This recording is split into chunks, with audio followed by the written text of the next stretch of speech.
Bata pa lang ako, gustong-gusto ko na talagang yumaman.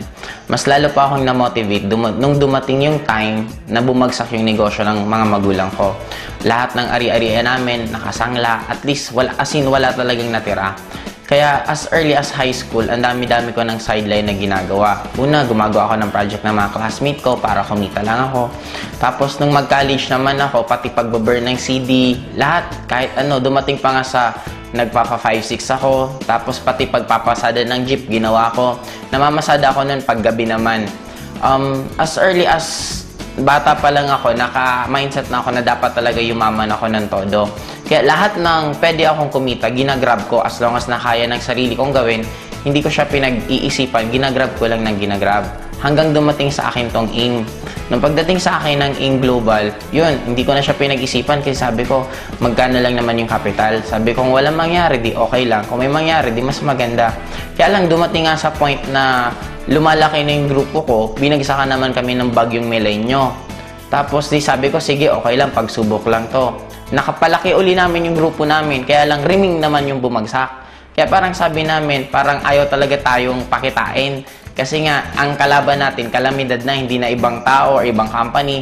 Kaya lang, isa lang yung pumasok sa isip namin. Sabi namin, kung malalagpasan namin to, what more yung iba pang mga problema, mas madali na yun. Kasi ito na yung pinaka-worst. That was 2006 yung nagkaroon ng riming. Noong 2007, dun ko na halos ginibap din lahat. Birthday na birthday ko, nasa Lucena ako, nagpipresent ako. Basta ang dami kong ginawa na minsan hindi ko pa ginawa sa tanang buhay ko. Pero 2007, yun din yung time na nagkaroon ako ng first car ko. Yun din time na first time ko makapunta ng Hong Kong. Hanggang tuloy-tuloy na. 2008, yun, 2009, makabila ako ng second car. Ngayon, kumikita na ako ng 7 figures a month. Kumbaga, parang sabi ko, parang kailan lang. Dati nag-uumpisa kami, parang motor lang talaga dala-dala ko na ultimo lahat kong downline, wala din. Ako lang yung may motor, yung motor ko pa hindi pa ganun kagandahan. Kaya wala talagang maniwala-niwala sa amin. Pero ngayon, sobrang amazed na ako kasi lalo na dito sa lugar namin, kung mag-i-invite kami ng tao, diretsuhan na talaga. Pag tinanong kami kung anong ginagawa namin, sinasabi namin networking. Tapos, ang good thing ngayon, meron na kaming sariling identity. And by next year din, bibili na ako ng sariling building na doon na namin ilalagay mismo yung opisina ng AIM Global. Kung mga first time in the history of networking dito sa lugar namin, ang dami namin kumitang tao na nagkaroon ng sasakyan and bibili din ako ng resort. Para susunod doon na kayo magkakandak ng training at yung mga grupo ko from other na place, pwede silang pumunta dito para maipasyal ko rin. Ang point ko kasi, iba pala talaga pag kumikita ka ng pera. Darating sa point na halos hindi mo na sa'yo importante yung pera. Ang pinaka-importante na lang sa'yo is yung convenient ng buhay mo.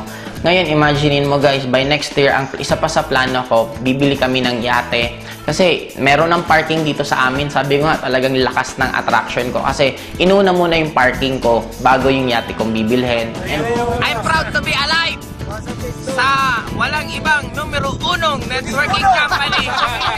AIM Global Power. Grabe! And third din po is bibiling ko this coming December is Hummer. Sobra po akong talagang na-amaze kasi sobrang laki po. Ang halaga po niya sa around 6.8 million. Isang sasakyan lang po. And ang kagandahan pa po ngayon, yung lifestyle na kahit saan pwede kang pumunta. Imagine mo guys, tuwing pumupunta ako sa magagandang lugar, tina-timing ko na halos konting tao. Kasi bakit? Para hindi masyadong magulo. Pumupunta ako, namamasyal ako weekdays. Guys, grabe guys! First time Asian Cruise. Woo! Ang pinakamasarap dito, lahat ng pwede mong ma-experience sa buong buhay mo, pwede mong ma-experience sa AIM Global in a span of a few years lang. Grabe! Power! Woo! Katatapos lang namin magyate. Ngayon, di mo magagawin namin. Mag-jet ski kami. Yeah!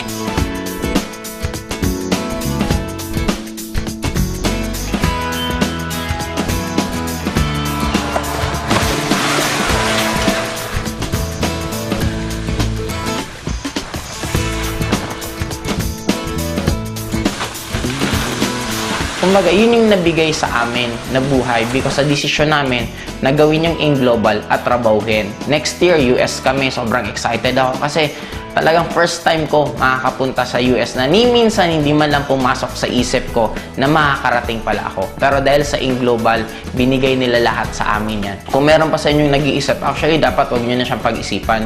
Kasi ang nakakaduda ngayon, hindi na yung networking hindi na Global. Magpo 4 years na ang Global, ang dami nang napayaman. Ang nakakaduda ngayon, kung pag-graduate mo ba, meron ka pang trabaho, or kung nagtatrabaho ka man ngayon, kung magkano yung natitira sa'yo.